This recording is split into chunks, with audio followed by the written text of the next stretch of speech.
Aliza talk के मुआज़िज़ सामीन को अलीज़ा कमल का सलाम।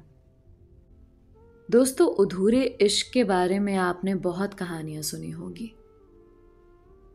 आज मैं आपको जो कहानी सुनाने जा रही हूं वो एक ऐसी लड़की की कहानी है जिसकी जिंदगी में इकला हासिल मोहब्बत की तड़प अब भी बाकी है। कहानी सुनाने वाली ने अपना मुकम्मल नाम नहीं बताया। वो कहती हैं कि मेरी कहानी में मेरा नाम हीर बताइएगा, क्योंकि इंस्टाग्राम और सोशल मीडिया ऐप्स पर उनकी फैमिली भी मौजूद है, लिहाजा वो अपने घर वालों पर अपनी कहानी को जाहिर नहीं करना चाहती। इस कहानी को अंजाम तक सुनिएगा। इस कहानी का आगाज हीर ने एक दर्द भरे शेर से किया है। शुरू करते हैं आज की कहानी। यूं निभ रही है अपनी गमे जिंदगी के साथ, निभती है जैसे अजनबी की अजनबी के साथ। मैं हीर, अपने बाबा की लाडली बेटी, घर की रौनक मगर दोस्तों में खामोश तबा, नर्म दिली और हसासियत का पैकर। इतनी संग दिली से राहत से दुश्वारी के इंतहा तक का सफर तय करके भी जिंदा रहूंगी, मैं नहीं जानती थी। मैंने उन दिनों को भी खुद पर बीतते देखा जिनका कभी गुमान ही नहीं किया था। उन लम्हों की जद में भी सांस लिया मैंने, जिनको सोचने से ही रूह कांप जाती थी। उन राहों को छोड़ा जिनके राही कभी भटक नहीं सकते। उन बंद दरवाजों पे दस्तक दी जिनके खुलने की उम्मीद तो थी मगर कभी खुल ना सके। ना रास्तों ने साथ दिया, ना मंजिलों ने इंतजार किया। मैं क्या लिखूं अपनी जिंदगी पर, मेरे साथ तो उम्मीदों ने भी दगा किया। 6 साल पहले बाबा ने मुझे मेरी खुशी के लिए जॉब करने की इजाजत दी। उस वक्त जॉब करना मेरी खुशी थी, लेकिन वक्त ने उस खुशी को भी मेरी मजबूरी में बदल दिया। बाबा की तबीयत खराब रहने लगी और मैं उस जॉब के जरिए छोटे बहन भाइयों की पढ़ाई और घर का खर्च उठाती थी।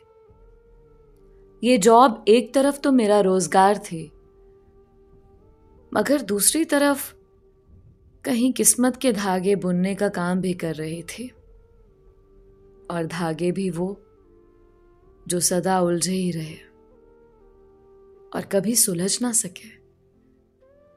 हुआ कुछ यूं कि उसी जॉब के दौरान हमारे स्टाफ की एक मीटिंग रखी गई। मेरी बहन मेरे साथ थी और मैं मामूल की तरह यहां पर वक्त पर मौजूद अपनी दोस्त को कॉल पे वक्त पर आने पर कोस रही थी। मैं उससे हंसते हुए बातें कर रही थी और रास्ता समझा रही थी।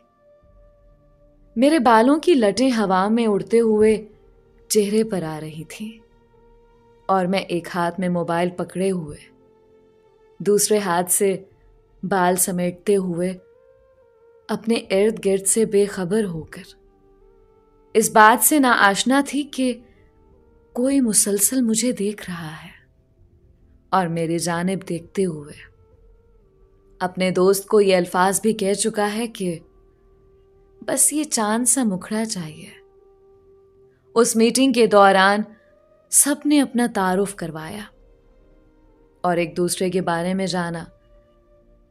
तब किसी ने मेरे बारे में जाना और मैंने जाना कि यहां हमारे इलाके का नौजवान चौधरी भी मौजूद है, जिसका नाम था चौधरी ज़ारून।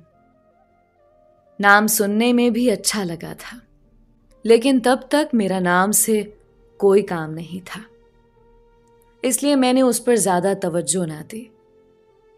खैर, मीटिंग खत्म हुई और मेरी बहन ने किसी काम के सिलसिले में चौधरी ज़ारून से बात की। उसने कहा, आप मेरा कार्ड रख लें, मुझसे राब्ता कीजिएगा, आपका काम हो जाएगा। अगले दिन मैंने ही उस नंबर पर राब्ता किया। 2-3 दिन काम के सिलसिले में बात होती रही, लेकिन मैं नहीं जानती थी वो ज़ारून है, और ज़ारून भी समझा था कि मेरी बहन बात कर रही है।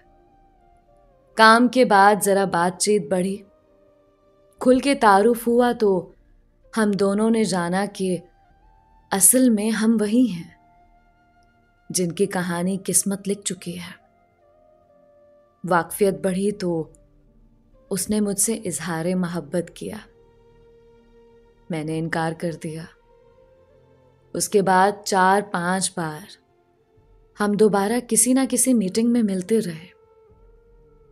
अब ज़ारून की मेरी मैडम से भी वाकफियत हो चुकी थी। एक बार मैं जॉब पर थी और मुझे बुलाया गया कि कोई आपसे मिलने आया है। मैं गई। बेध्यानी में ऑफिस का दरवाजा खोला और सामने ज़ारून को बैठा देखकर ठिठक गई। उन्होंने मैम से भी इस बारे में बात कर रखी थी। वो जानती थीं कि मैं ज़ारून की मोहब्बत का इनकार कर चुकी हूं। मैम के हमारे साथ भी खानदानी ताल्लुकात थे। उन्होंने मुझे समझाया कि हीर, इससे ज्यादा मोहब्बत करने वाला इंसान आपको कहीं नहीं मिलेगा। मैं आपके साथ हूं, आप मान जाओ। बिलाखिर मैंने ये सोचते हुए ज़ारून की मोहब्बत का जवाब मोहब्बत से देने का फैसला कर लिया कि मैम सब संभाल लेंगी। उस दिन घर जाकर मैंने मामा से भी बात की, और इससे पहले कि मामा बाबा से बात करती 1 साल गुजर गया। खैर, अब बात आगे बढ़ी। ज़ारून हर रोज मुझसे मिलने ऑफिस आया करते। हम मिल के नाश्ता करते, दिन रात बातें करते, रात वीडियो कॉल करते जो सुबह तक चलती, और सुबह फजर के वक्त मैं जागती तो तब भी वो मुझे देख रहे होते थे।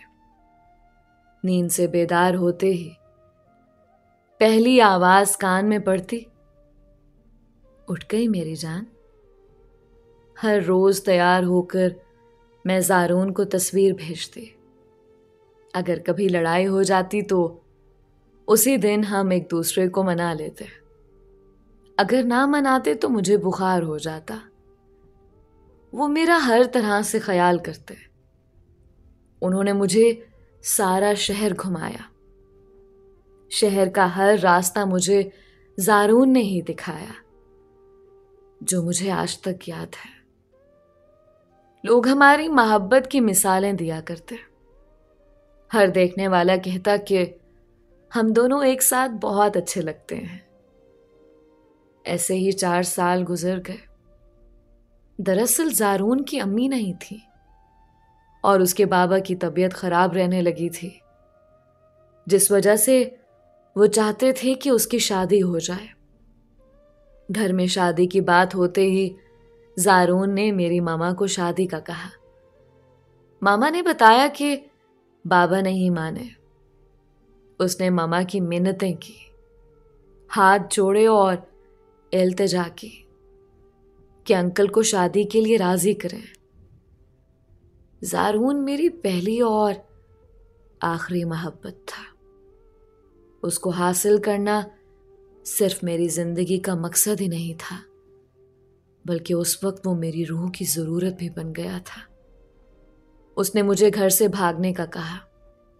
मेरी बहन, सहेलियां, कोलीग सब कहती थीं कि तुम दोनों चले जाओ, हम तुम्हारे साथ हैं। हमने मुल्क से बाहर जाने का फैसला किया। मैं भी उसको पाने के लिए जाना चाहती थी, लेकिन मेरे जहन में सिर्फ और सिर्फ अपने मामा बाबा की इज्जत का ख्याल था। लोग बाबा को तरह तरह की बातें करेंगे, और बाबा तो बेटी के बाप होने के जुर्म में जीते जी मर जाएंगे। दूसरी तरफ घर में सिर्फ मैं जॉब करती थी, और अगर मैं चली गई तो घर वालों का क्या होगा? मैं मजबूरी के अंधेरों को पलकों पे सजाकर, आंखों से बहते मोतियों की लड़ी को दिल का हार बनाकर, सीने पे पत्थर रखकर बोझल दिल के साथ ज़ारून को कह चुकी थी कि मेरे घर वाले नहीं मान रहे, तुम मेरा इंतजार ना करो और अपने बीमार बाप के बाकी बची जिंदगी में सुकून की खातिर शादी कर लो। उस दिन से पहले ज़ारून के साथ गुजरने वाले 4 साल इस कदर हसीन थे कि जन्नत का समा था।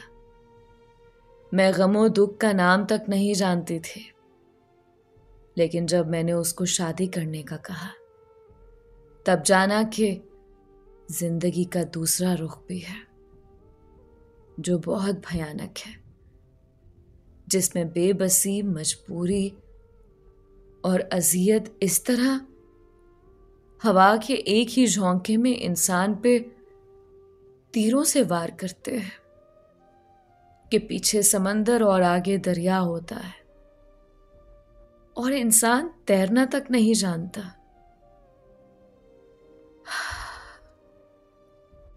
चलने का हौसला नहीं, रुकना मुहाल कर दिया। इश्क के इस सफर ने तो मुझको निढाल कर दिया। ज़ारून का रिश्ता हुआ और शादी का दिन भी आ गया। शादी से एक रात पहले उन्होंने मुझसे सारी रात बात की, सुबह भी बात की।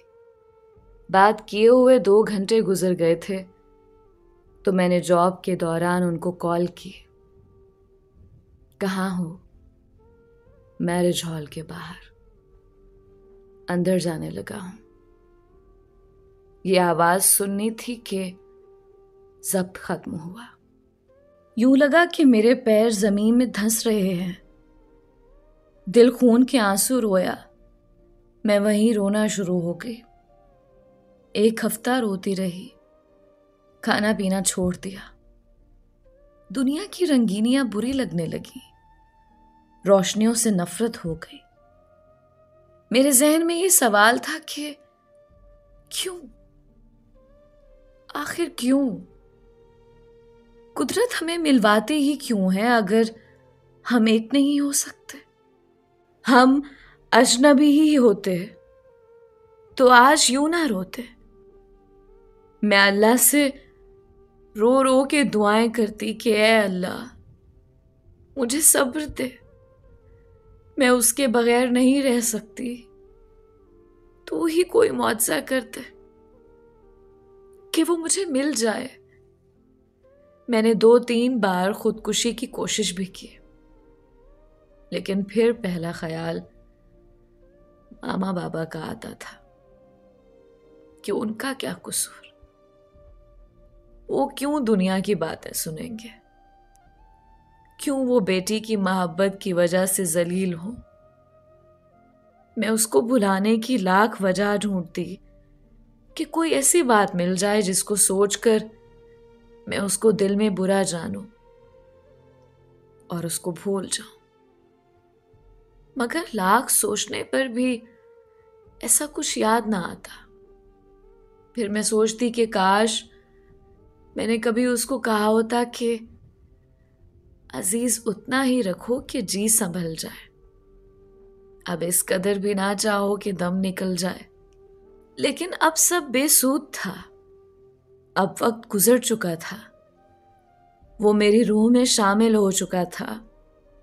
अब मैं चाह के भी पीछे नहीं हट सकती थी। किस्मत में ही जब आंसू लिखे हों तब इंसान मुस्कुरा भी दे तो आंसू निकल ही आते हैं।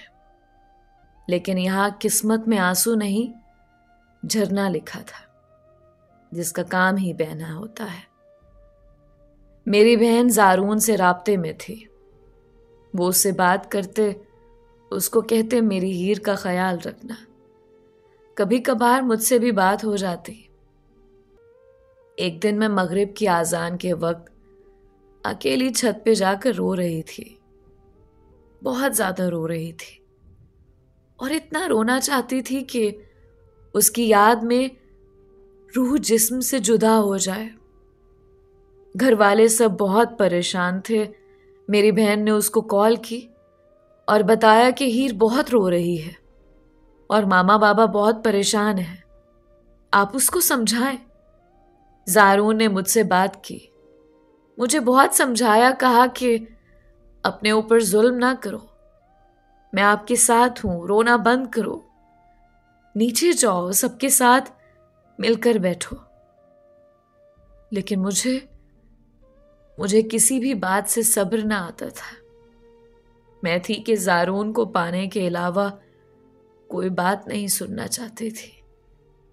उसकी आवाज मेरी समातों का इलाज था, उसको देखना मेरी आंखों का इलाज, और उसको पा लेना मेरी रूह का इलाज था।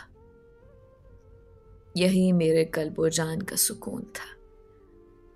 मगर मुझे किसी तरह चैन ना मिलता था, क्योंकि मेरी दवा सिर्फ और सिर्फ ज़ारून को पा लेना था, और मैं उस दवा से महरूम थी। उसने वीडियो कॉल करने का कहा, मुझे देखते ही रोना शुरू कर दिया, और उस पागल ने यह कहते हुए कॉल बंद कर दी कि मैं तुम्हें इस हाल में नहीं देख सकता। उस वक्त एक बार फिर हमने ये फैसला किया कि ज़ारून अपनी बीवी को तलाक देकर और मैं घर से भागकर शादी कर लूंगी। लेकिन फोन बंद करते ही मैंने ये सोचा, उस बेचारी का क्या कसूर? जो अभी नई दुल्हन है, वो क्यों तलाक का टैग लेकर घर बैठे? फिर ख्याल आया, अगर मैंने भागकर शादी करनी ही थी तो पहली बार ही कर लेती। उस बेचारी लड़की की नई नई शादी और फिर तलाक से मुझे कितनी बद्दुआओं का सामना करना पड़ेगा। ये सोचकर मैंने इस बार भी ज़ारून के साथ जाने का फैसला तर्क कर दिया। यूं ही वक्त गुजरता गया। मैं हर वक्त रोती थी। खामोशी मेरा मस्कन और उदासी मेरा बिछोना था। मुझे अपनी हालत का भी पता ना था। मैं बस एक यही रट लिए दिन रात की कैद से आजाद होकर जिंदा थी कि मैं ज़ारून के बगैर नहीं रह सकती, और मुझे इस पहाड़ जैसी जिंदगी को काटने के लिए ज़ारून का साथ चाहिए। फिर वो वक्त आया जब ये बात गलत साबित हुई कि वक्त मरहम होता है। हुआ कुछ यूं कि एक बार बाबा ने मुझे बुलाया, पास बिठाया और कहा, बेटा ऐसा क्यों कर रही हो? खुद को भी परेशान किया हुआ है और हमें भी। अच्छा चलो, जहां आप कहो वहां ही शादी कर देंगे, बताओ कहां करनी है? मैंने अपने अधूरे वजूद से बाहर आकर अपने साथ होने वाले हादसात पर नजर डाली और सोचा, ना जाने किस्मत मुझे क्या रुख दिखाना चाहती है। किस्मत मुझसे क्या चाहती थी? बाबा पहले भी तो मान सकते थे। आज जब मेरी दुनिया उजड़ चुकी है, मेरे पास सिवाय हसरत के कुछ बचा नहीं। तन्हाइयां मेरे आंगन में बसेरा कर चुकी हैं। मुझे अपने वजूद से नफरत हो चुकी है। तो बाबा कह रहे हैं, जहां आप चाहो वहां कर देंगे। यहां पे गुजरता वक्त मेरे दुख में कमी करने की बजाय इजाफे का बाइस बना। मैं उस वक्त बहुत रोना चाहती थी। मैं बाबा को महज इतना सा जवाब देकर उठ गई कि जो आपको ठीक लगे वो कर ले। कमरे में गई और उसकी संभाली हुई चीजें, मसलन उसका दिया फूल, उसकी दी हुई चॉकलेट का रैपर और दूसरी चीजें देखकर रोना शुरू किया। बहुत ज्यादा रोई। सोचा किस्मत इंसान को इतना बेबस क्यों कर देती है, और क्यों बेबसी की आखिरी हद पे ले जाकर वापस माजी की बातें दोहराकर दुखते जख्मों पे नमक छिड़कती है। खैर, अब मैं अधूरा इश्क लिए लासिल मोहब्बत की तड़प में अपनी जिंदगी की हर खुशी खोकर एक गुमसुम लड़की बन गई थी। अब तो खुशी का गम है, ना गम की खुशी मुझे बेहिस बना चुकी है बहुत जिंदगी मुझे। 2-3 साल गुजर गए। ज़ारून की शादीशुदा जिंदगी भी अच्छी नहीं गुजर रही थी। उनके यहाँ कोई औलाद भी ना थी। ये एक बड़ी वजह थी जो मुझे अभी तक उम्मीद दिला रही थी कि अब भी मैं ज़ारून को पा सकती हूं। लेकिन किस्मत नहीं चाहती थी कि वो मेरी जिंदगी में ज़ारून से जुड़ी कोई भी उम्मीद बर लाए। दूसरी तरफ मेरे घर वाले मेरे लिए रिश्ता ढूंढने लगे, लेकिन मैं शादी नहीं करना चाहती थी। मेरे लिए मेरा सब कुछ ज़ारून था। अब अगर वो नहीं था तो मेरी जिंदगी में कोई नहीं आ सकता था। मैं हर नमाज में अल्लाह से दुआ करती कि ए अल्लाह, मैं ज़ारून के अलावा किसी से मोहब्बत नहीं कर सकती, इसलिए मुझे मेरी मोहब्बत से मिलवा दे। मैं ज़ारून का प्यार किसी और से नहीं कर सकती और ना ही खुद किसी और की ज़ौजा कहलवाना चाहती हूं, इसलिए मुझे मेरे हमसफर से मिलवा दे। ज़ारून मेरी जिंदगी और उसके बगैर जिंदा रहने की कोई सूरत नजर नहीं आती। यूं मैं मर जाऊंगी, इसलिए मुझे मेरी जिंदगी वापस लौटा दे।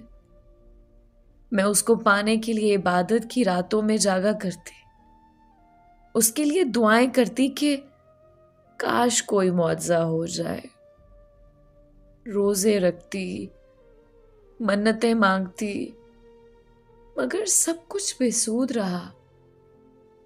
ऐसी दर्द में गुजरी है शामें दर्द अक्सर कि दर्द हद से बढ़ेगा तो मुस्कुरा दूंगा। जिसको मिला तू, मुझे उसकी हथेली देखनी है। कैसी होती हैं वो लकीरें जो मेरे हाथ में नहीं। आखिर एक और कड़वा घूंट मुझे पीना पड़ा और मेरी शादी हो गई।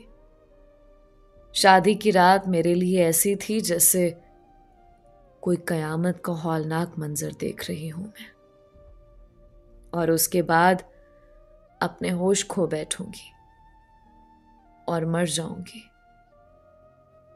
मगर मैं नहीं मरी, मैं आज भी जिंदा हूं। खैर, ये बात अलग है कि मैं जीते जी मर चुकी हूं और हवास बाख्ता हूं। लेकिन ज़ारून इस सब के बाद भी मेरा हमसफर नहीं बन सका। शादी की पहली रात मैंने अपने शौहर के साथ वो सुलूक किया जिसका वो हकदार नहीं था। मैंने उसके कमरे में आने से पहले ही शादी का लिबास तब्दील कर लिया। सादा सा सूट पहनकर बैठ गई। कोई बात नहीं की, किसी बात का जवाब नहीं दिया। मुंह दिखाई में दिया गया गिफ्ट बगैर देखे एक साइड पे रख दिया। रात भी जब वो सो गया तो कमरे के एक कोने में बैठकर मुंह के आगे हाथ रख के आवाज दबाकर इतने आंसू बहाए कि सुबह होने का ख्याल ही नहीं रहा कि कब रात की तारीकी सुबह की रोशनी में ढल गई।